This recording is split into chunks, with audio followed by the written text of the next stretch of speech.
puedes saber qué es lo que estás orando, porque estás orando en misterios. Y los demonios se enloquecen. ¿Qué estrategia vamos a elaborar para ellos? No sé qué es lo que está pidiendo él, porque no lo entiendo.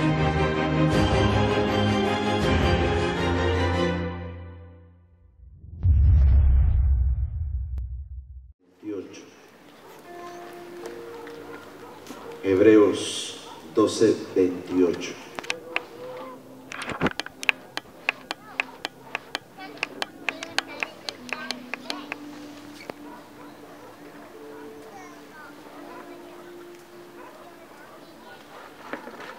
Hebreos 12:28 dice la Biblia: así que recibiendo nosotros un reino inconmovible, tengamos gratitud y mediante ella sirvamos a Dios, agradándole con temor y reverencia, porque nuestro Dios es fuego consumidor. Iglesia, lo que hoy en día es un gran problema dentro de la iglesia cristiana. Yo creo que muchos pastores, apóstoles de muchas iglesias estamos peleando y seguimos peleando y seguiremos peleando. Es justamente con las actitudes que a veces tiene la iglesia frente a una verdad absoluta. Entonces hay una verdad absoluta que se nos es revelada constantemente. Y el problema es cómo reaccionamos, cuál es la actitud que debemos tener ante una verdad absoluta. La Biblia dice claramente: así que recibiendo nosotros un reino inconmovible. Tú y yo hemos recibido un reino inconmovible. Ese reino inconmovible es un reino que no es afectado con nada de lo que pueda pasar en este mundo terrenal. Ese reino inconmovible no es afectado por la crisis económica que puede haber en un país. Ese reino inconmovible no es afectado por las situaciones sociales que puede haber en una nación. Ese reino inconmovible no es afectado por nada, porque está lleno de verdades absolutas y no relativas. Y la Biblia dice que nosotros hemos recibido ese reino inconmovible. Cuando dice inconmovible, llena de verdades absolutas, quiere decir que aquello que nos ha sido entregado, el Señor nos dice: ten todas estas verdades absolutas para tu vida, tómalas y aprópiate de ellas. Pero el problema es cuál es nuestra reacción de nosotros frente a este reino inconmovible, frente a verdades absolutas. Hoy en día nosotros como seres humanos tenemos un sinnúmero de necesidades. Cuando nos acercamos a Dios, en la mayoría de veces ha sido para que Él pueda suplir una necesidad. Así que la mayoría que estamos aquí nos hemos acercado a Dios porque hay una necesidad que queríamos o que Él ha suplido, y que tal vez ninguna persona o cosa creada en este mundo ha podido hacerlo, solamente Él lo ha hecho. Todos nosotros tenemos necesidades diversas, desde las más importantes y urgentes hasta las menos importantes y superables, ya sean necesidades espirituales, emocionales, de salud, financieras, familiares, etc. Todos tenemos necesidades, y esa necesidad es lo que nos ha acercado a Él, y Él es el único que puede proveer esa necesidad. Tal vez alguno de ustedes se encontró en una situación que ha intentado todo y no ha podido, y en el momento cuando se acercó a Dios, esa necesidad fue suplida por Él, ya sea económica, ya sea espiritual, ya sea financiera, ya sea de salud, cualquier necesidad. Pero Dios nos presenta este reino inconmovible lleno de verdades absolutas. La sanidad es una verdad absoluta. La bendición es una verdad absoluta. La restauración es una verdad absoluta. El perdón de pecados es una verdad absoluta. Que por nada de lo que pase en este mundo va a afectar estas verdades. Aunque haya crisis económica, Dios dice: yo te voy a bendecir. Aunque haya situaciones tan difíciles, dice Dios: yo te voy a restaurar. Porque su palabra está por encima de todo lo que pueda acontecer en esta tierra. Son verdades absolutas. ¿Estamos de acuerdo? Entonces, la pregunta que nos hacemos es: ¿cómo nosotros reaccionamos ante una verdad absoluta? ¿Cómo reaccionamos ante una declaración de sanidad que el Señor ya lo expuso en nuestras vidas? ¿Cómo nosotros reaccionamos ante una situación o ante una verdad absoluta de restauración, de bendición, de prosperidad y de todo aquello? ¿Cómo reaccionamos? En eso es el gran problema que hoy en día muchos pastores están tratando de lidiar con sus iglesias. Dios está tratando de lidiar con su iglesia, los pastores con sus iglesias. ¿Por qué? Porque estas verdades absolutas de este reino inconmovible solamente pueden ser arrebatadas, como le decía, con violencia. No hay otra manera para arrebatarlas. Entonces hay una gran lucha dentro del ser humano, que a veces no tiene la actitud correcta para arrebatar esto. Los problemas muy frecuentes es que hay una influencia que todavía no los ha soltado, hay una influencia que todavía no los ha hecho libres. Y entonces esto es una de las razones por las que tal vez no pueden recibir lo que Dios les está dando, o no pueden entender lo que Dios está haciendo, o no pueden tener un encuentro sobrenatural con este Dios todopoderoso. Todos somos llamados a tener encuentros sobrenaturales. No podemos decir que Dios tiene sus escogidos o tiene sus elegidos. No, Dios quiere tener encuentros sobrenatural con todo su pueblo, con toda su iglesia. ¿Qué es un encuentro sobrenatural? Un encuentro sobrenatural es aquello que nosotros no hemos podido experimentar en la vida de ninguna forma, y es la realidad más tangible de que nos da una convicción de que Dios existe y que Dios está vivo. Es una verdad que viene en nuestra vida, en nuestro corazón, de la que nadie puede cambiar. ¿Por qué? Porque se vuelve una realidad tangible. Hoy en día muchos cristianos dicen: ¿tú crees en Dios? Sí, creo en Dios. Pero la convicción de su fe todavía como que está ahí. Pero son los encuentros sobrenaturales que traen cambio al corazón de la persona. Son los que traen transformación. Porque un encuentro sobrenatural es aquello que marca un antes y un después en la vida de una persona. Eso es lo que marca un antes y un después en la situación de una persona. Eso es lo que marca un antes y un después dentro de una familia, dentro de un hogar. Un encuentro sobrenatural. Dios tuvo encuentros sobrenaturales, no solamente en el Antiguo Testamento, sino también en el Nuevo Testamento.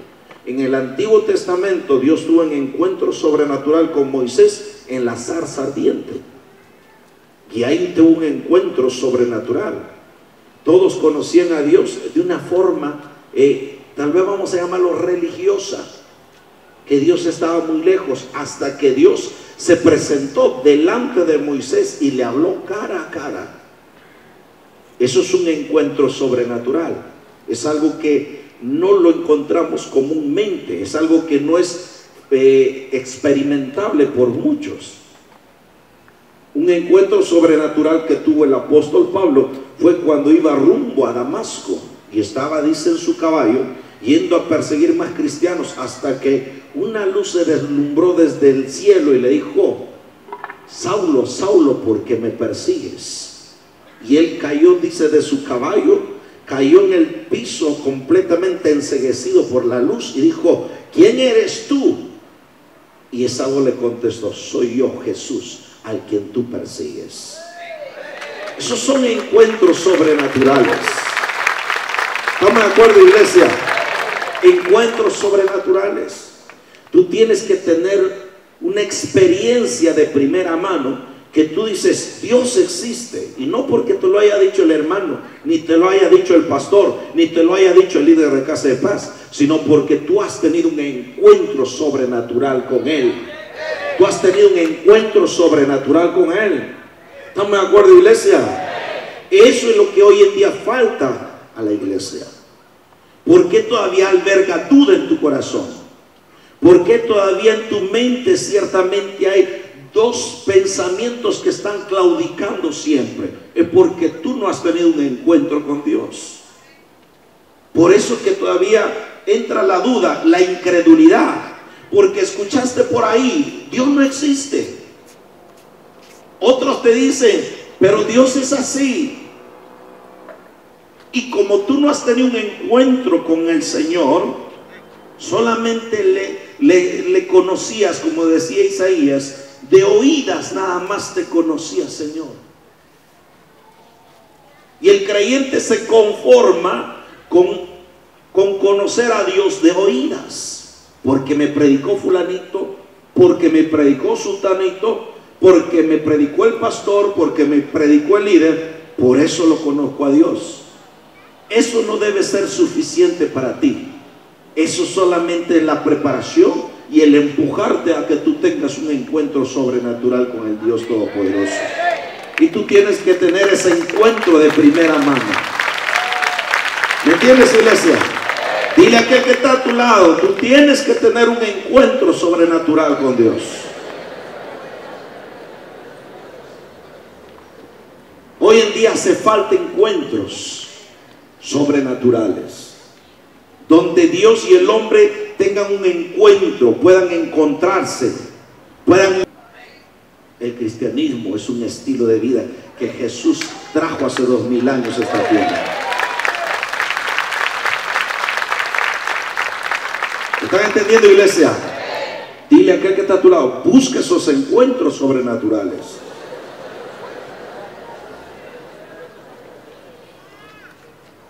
Yo tuve muchos encuentros con Dios, y cada encuentro iba cada vez consolidando más mi convicción, más mi fe, iba consolidando cada vez más mis creencias, mi relación con Él iba consolidándose cada vez más.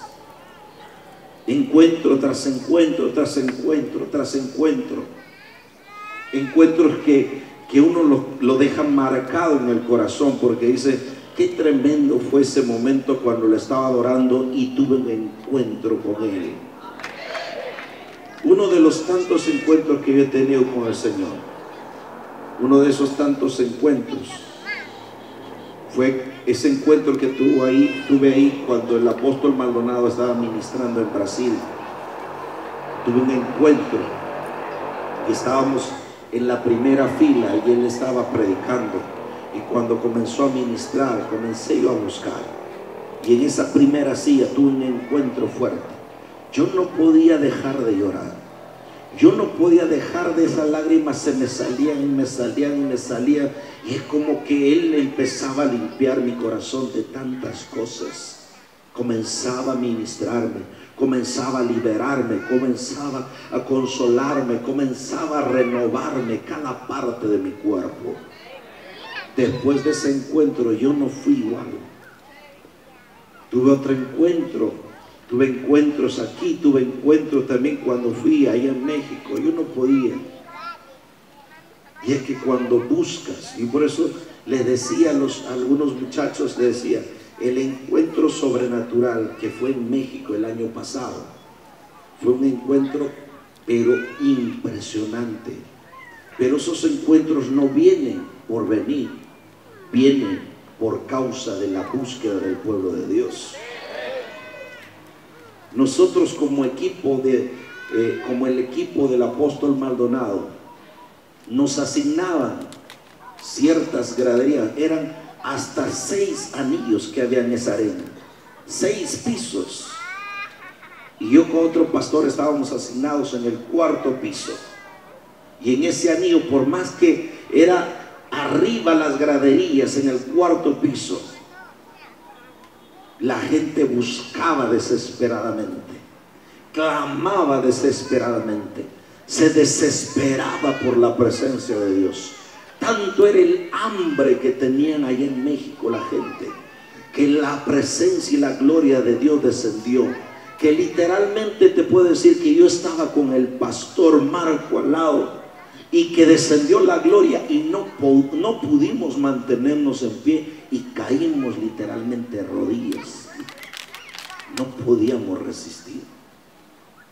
Esos son encuentros. Eso es el Dios de la gloria.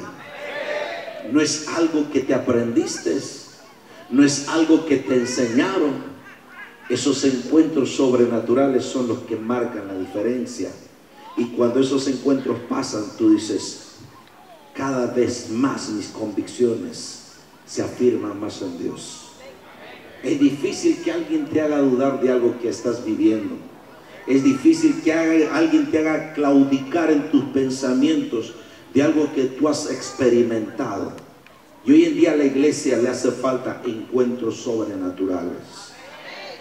Déjame decirte que al Dios que servimos es un Dios vivo, no es un Dios muerto.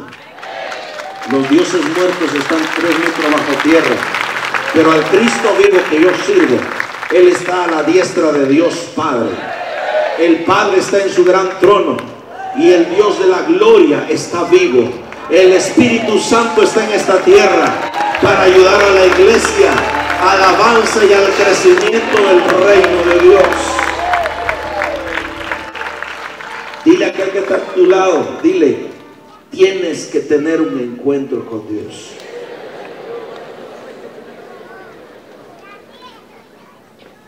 ¿Saben que cuando uno tiene un encuentro con Dios, uno como que se vuelve adicto a la presencia? Uno quiere. Yo cuando regresé, mira, yo te voy a decir una cosa. Cuando regresé de Brasil, yo no podía dejar de hablar en otras lenguas. Llegué a Perú y estaba en mi escritorio, estaba atrás de la computadora y estaba hablando en lenguas. Yo no podía. Quería hablar en español, no podía. Mi lengua se comenzaba como a enredar y no podía. Había algo más fuerte que había dentro de mí que me llevaba. Y estaba hablando en nuevas lenguas, y comenzaba a dar cánticos. Eso es lo que causa encuentros. Nosotros hemos sido diseñados para tener un encuentro con Dios. Esos encuentros no solamente son para pastores, no solamente son para apóstoles, sino es para la iglesia del Señor. ¿Me están entendiendo, iglesia? Saque esa mente religiosa. Porque la mente religiosa solamente te dice, el pastor nomás puede tener encuentros. El apóstol Maldonado nomás, a él nomás Dios le habla. No, Dios quiere hablarte a ti también. Quiere hablar a todos los que están aquí. Pero para poder lograr eso, uno tiene que buscar al Señor. ¿Estamos de acuerdo, iglesia?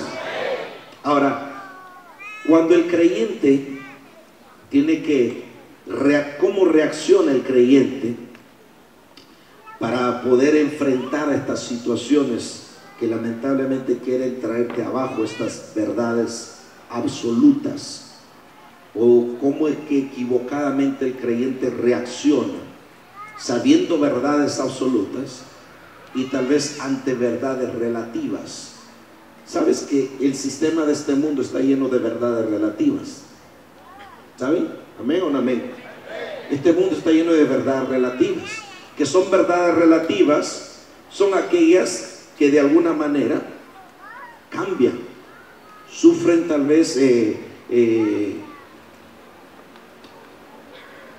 un cambio frente a las situaciones que puedan tener. Entonces, las verdades relativas un momento pueden estar ahí y luego después desaparecer. Esos son verdades relativas, pero las verdades absolutas se mantienen.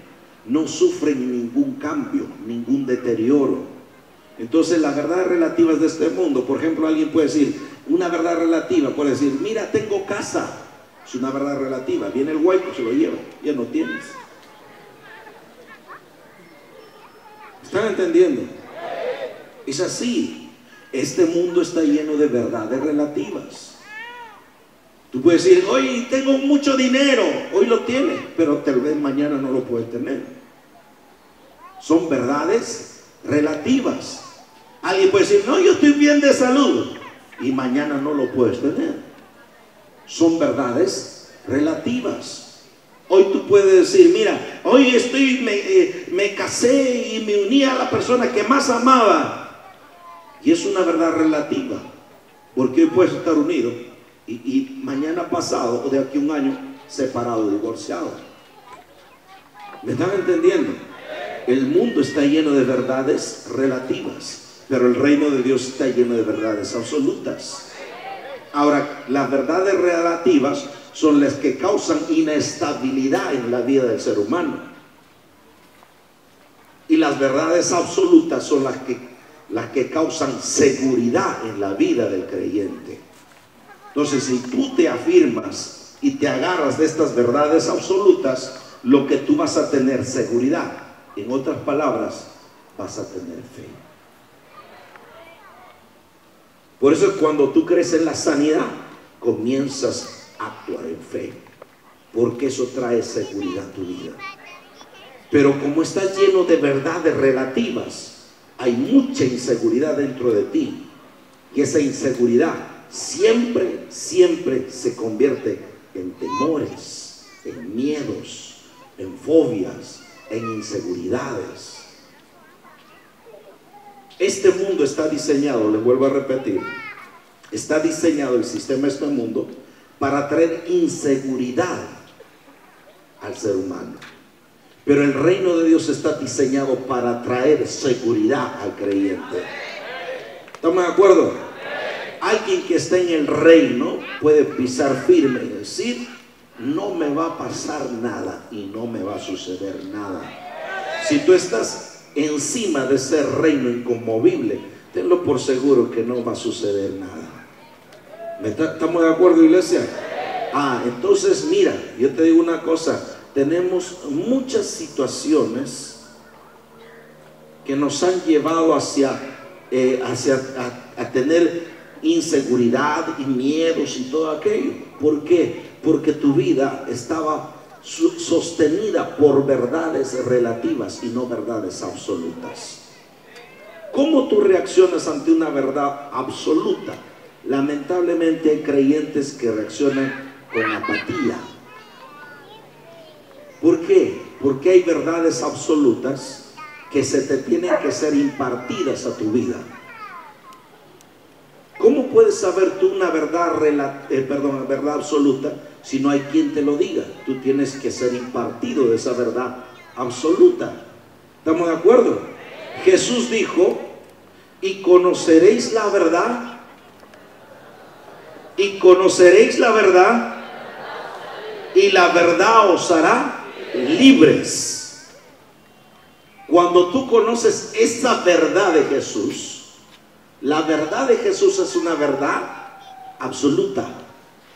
Mira, Jesús dice, yo soy el camino, yo soy la verdad y yo soy la vida. La pregunta que te hago, ¿habrá otro camino? ¿Habrá otra verdad?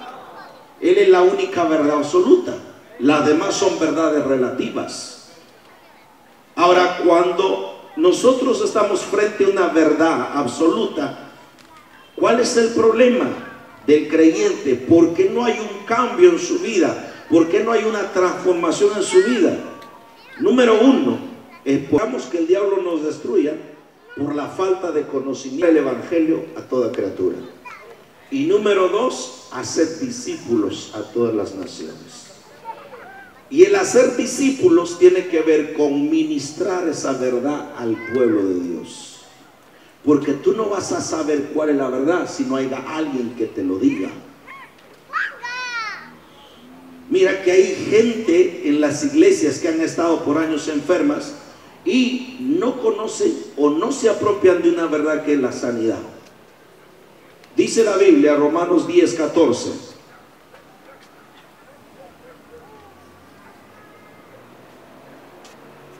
Romanos 10:14 dice: ¿cómo pues invocarán aquel en el cual no han creído? ¿Estamos ahí, iglesia? Mira, dice: ¿cómo pues invocarán aquel en el cual no han creído? Tus palabras son pero precisas. Por eso es que cuando hay gente que no sabe adorar, es porque hay incredulidad en su corazón. No está seguro que Dios existe. Lo sabe de aquí, la cabecita tal vez, pero aquí nada. Todavía está lidiando con sus dudas. Todavía está lidiando con la filosofía. Todavía está lidiando con el evolucionismo o el Big Bang. Todavía acá hay el problema. Por eso Pablo dice: ¿cómo pues invocarán? O sea, alguien que tiene incredulidad, alguien que no ha creído en Dios, tiene un problema para invocar a Dios. Y dice la Biblia: ¿cómo pues invocarán a aquel en que no han creído? ¿Y cómo pues creerán aquel de quien no han oído?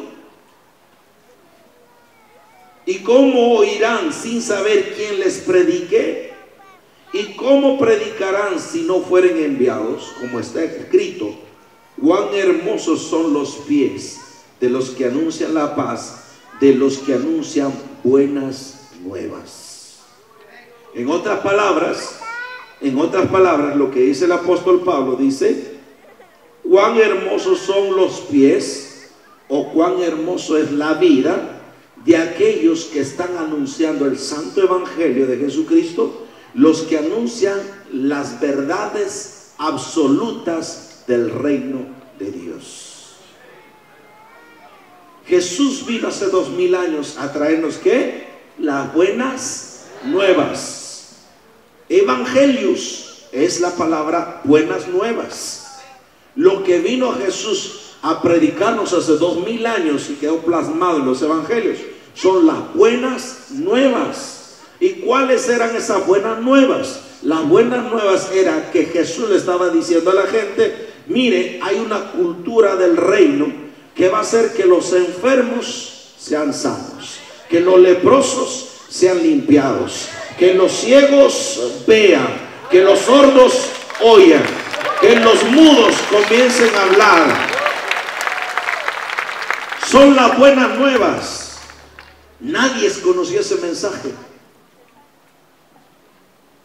y Jesucristo lo trajo.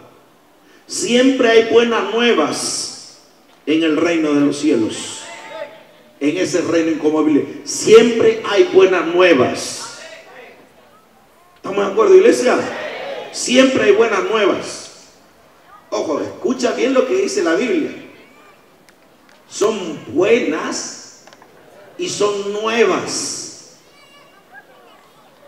Buenas nuevas, buenas noticias. Y viene la gente delante de la presencia de Dios y dice: estoy enfermo, y Dios te da la buena nueva del reino y dice: pues puedes ser sano. Eso es una buena nueva, eso es una buena noticia. ¿Me están entendiendo, iglesia? Hoy en día la gente urge de buenas noticias. Y estas buenas noticias no son noticias, ojo, que vienen de la boca de un hombre, ni menos como los políticos, son noticias populistas, queriendo hacer fama. Nuestras buenas noticias son verdades absolutas, reales, 100% garantizadas y selladas por la sangre del Cordero de Dios.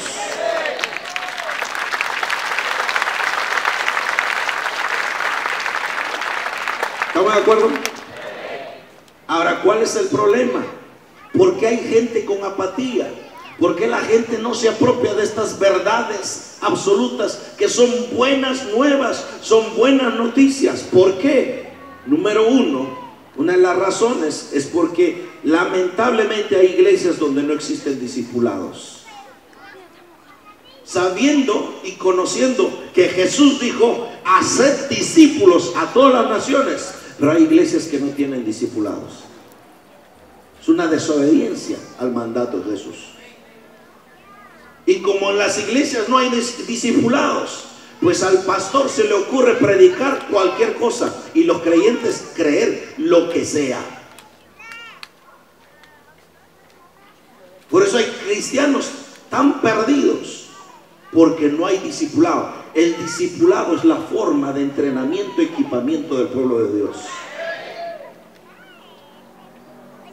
Cuando haya algo que se llama discipulado, Dios respalda, porque va de acuerdo a su palabra y de acuerdo a su voluntad.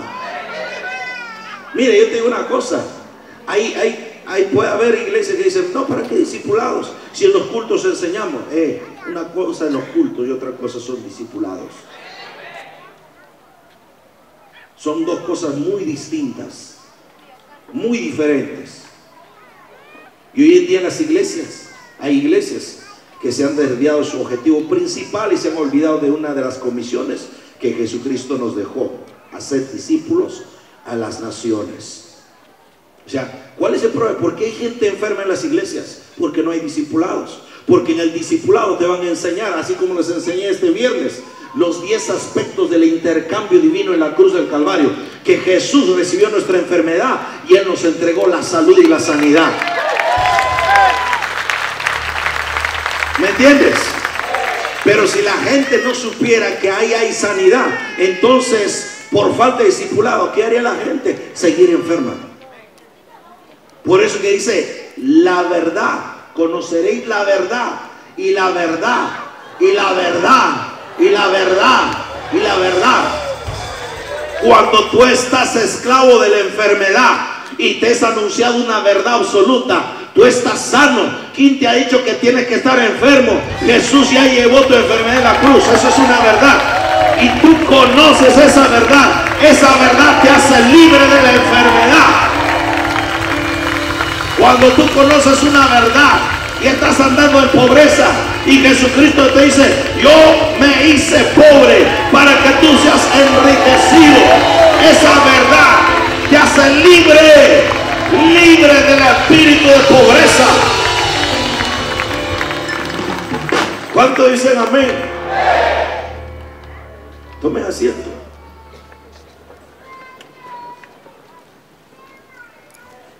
Dile a aquel que está a tu lado: tú tienes que conocer la verdad.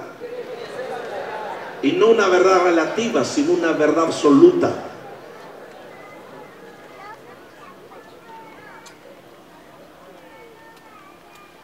Razón número 1. Entonces le decía, en las iglesias a veces no existen discipulados, no hay entrenamiento a la gente. Razón número 2, ¿por qué la gente es apática a una verdad absoluta? El creyente no quiere ser discipulado. En otras palabras, dice: Señor, quiero vivir en mi ignorancia. Porque es el discipulado que te abre los ojos. Porque es el discipulado que te transmite la verdad de Cristo. Porque es en el discipulado que te ministramos la verdad que es en Cristo Jesús.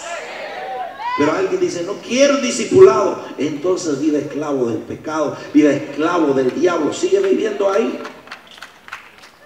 sigue viviendo en eso. Yo en mi vida he tenido ciertas áreas de mi vida donde el diablo todavía estaba jalándome todavía, donde el diablo todavía tenía cierto control. Y cuando recibí cobertura, aprendí algunas verdades absolutas que todavía me faltaban conocer. Y cuando las aprendí, las practiqué, el diablo tuvo que soltar la mano de ahí, porque cuando yo supe esa verdad me hizo libre.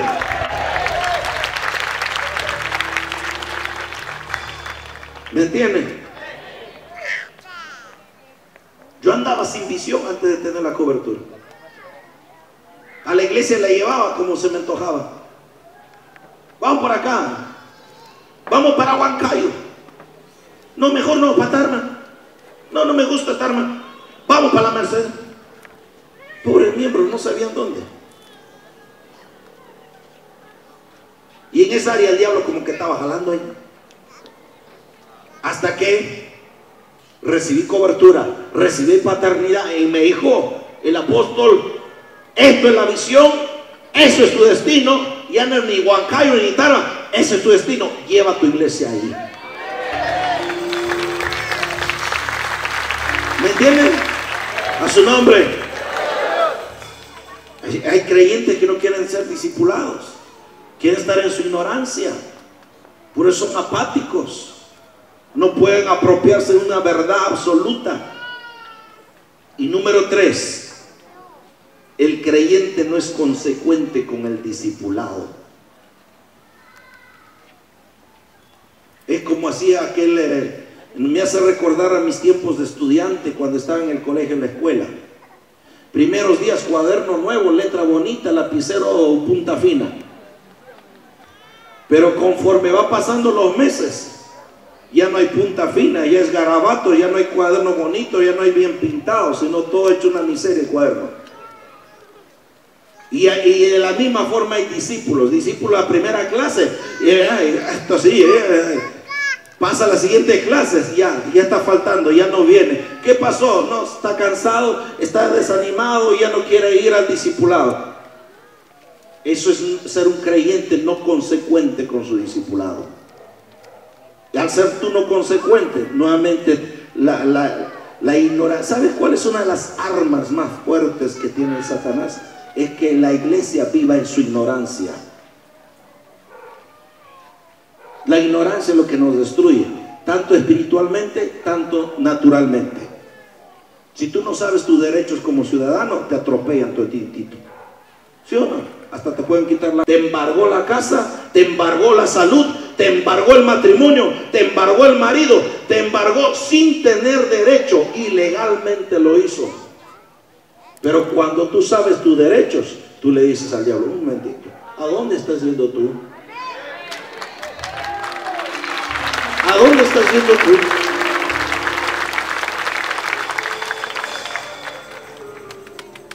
¿Qué tan? Por eso es que tan poderoso es lo que Jesús nos dijo, hacer discípulos.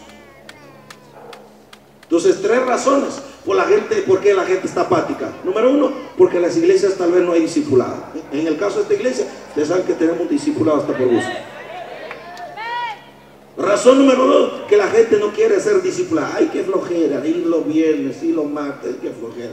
Prefiero estar viendo mi telenovela, prefiero estar viendo mi tamacú. ¿Cómo? Farmagul. Su matacuy, no sé cómo se llama. Amén.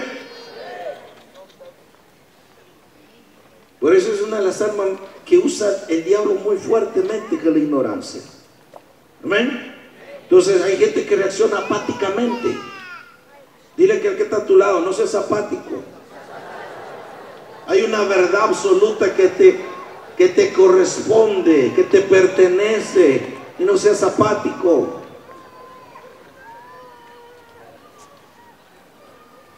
Dos, otra actitud del creyente. Unos son apáticos, que no tienen interés. Hay sanidad, ay, qué bien.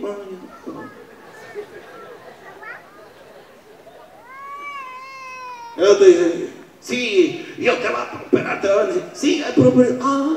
Sí. Son apáticos, no arrebatan. Otra actitud son los pasivos. ¿Quiénes son los pasivos? Ustedes saben muy bien quiénes son los pasivos.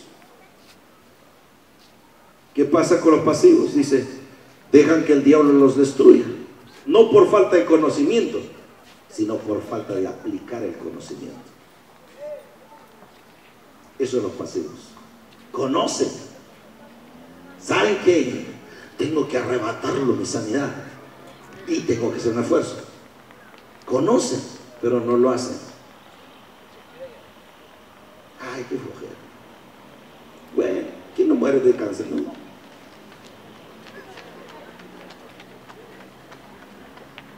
Hoy ahorita de moda.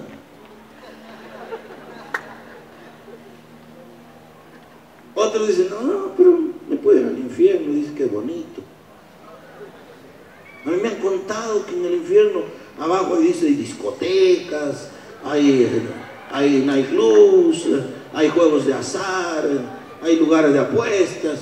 Creo que bonito, mejor creo que ya lo estoy viendo por ahí, los pasivos. Pero otra es la realidad cuando lleguen abajo. Y la pasividad hace que no se apropien de estas verdades absolutas. ¿Estamos de acuerdo, iglesia? Entonces, donde hay pasividad, es un claro indicio de que el espíritu de Jezabel está controlando a esa persona, ese lugar, esa familia. Entonces, siempre he hablado acerca de este espíritu. Es totalmente nocivo, destructivo este espíritu de pasividad. Y número 3, la otra actitud frente a una verdad absoluta, la actitud de un guerrero. ¿Qué es una actitud? Tenemos una vida victoriosa porque nos apropiamos del conocimiento revelado y lo hacemos parte de nuestra vida diaria. ¿Ah? Ahí escuchó la prédica, un extracto de la profeta Clara Valenzuela. Dice algo similar, ¿no? Conocimiento, pero aplica ese conocimiento, hágalo parte de tu vida. No solamente seas una enciclopedia andando.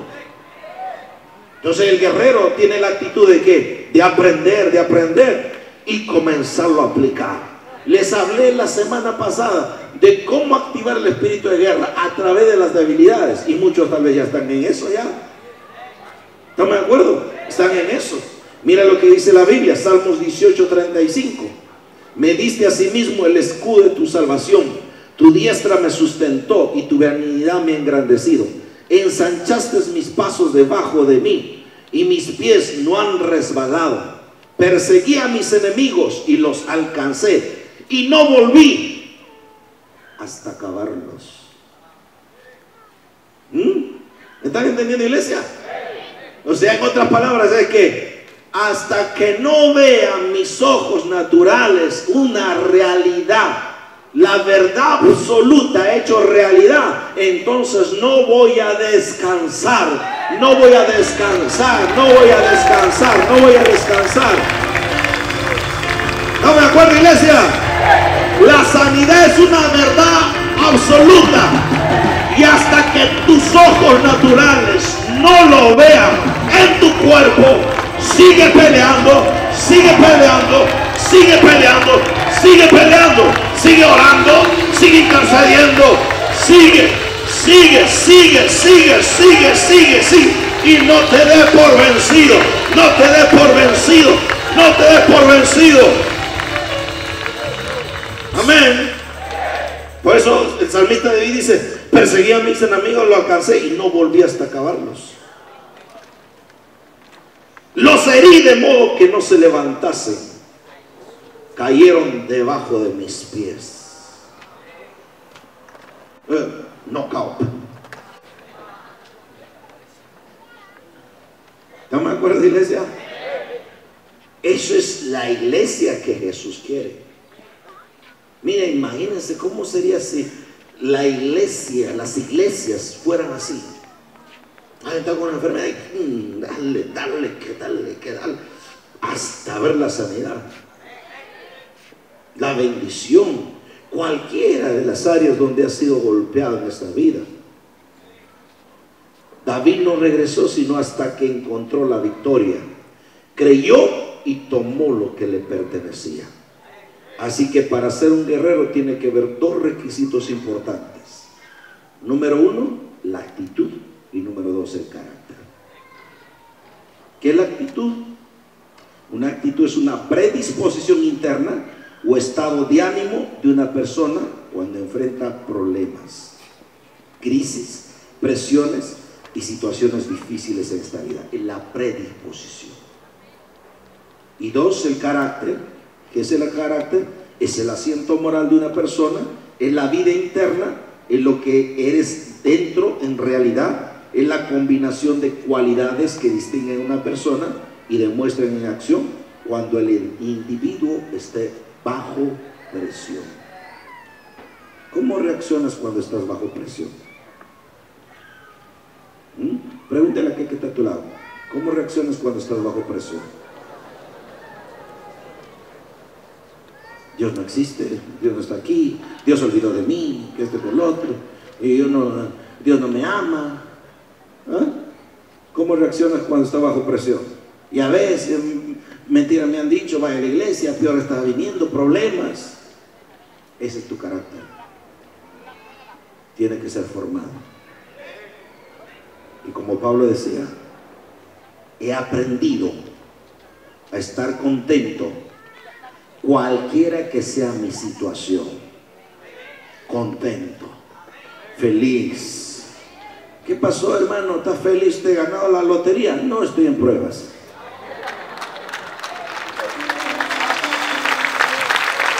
¿Qué pasó, hermana? Le veo feliz, contenta. ¿Qué le pasa? Le alumbró el amor. No, hermano, estoy pasando dificultades. Me gozo en mis pruebas. Me gozo. No estoy con la jeta larga. No estoy con la jeta larga hasta el piso. Me gozo en los momentos de prueba. ¿Me están entendiendo, iglesia? Dile a que está a tu lado, gózate en los momentos de prueba.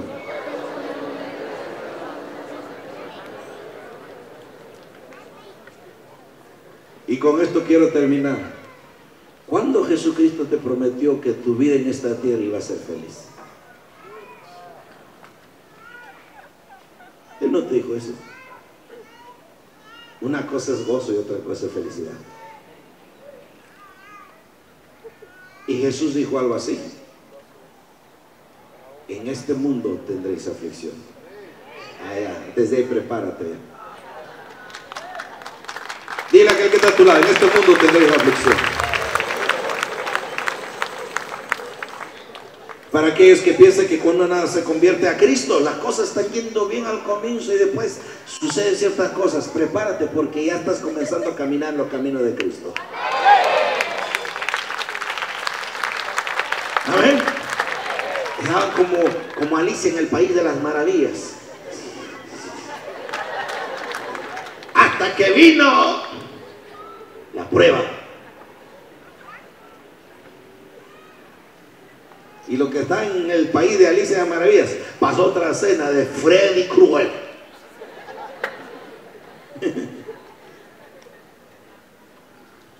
Yo te voy a decir una cosa: las pruebas y las situaciones difíciles son la sazón de esta vida. ¿Estamos de acuerdo? Así que Jesús dijo: en este mundo tendréis aflicción. Va a haber aflicción. Aflicción de la carne, aflicción de la familia, la salud.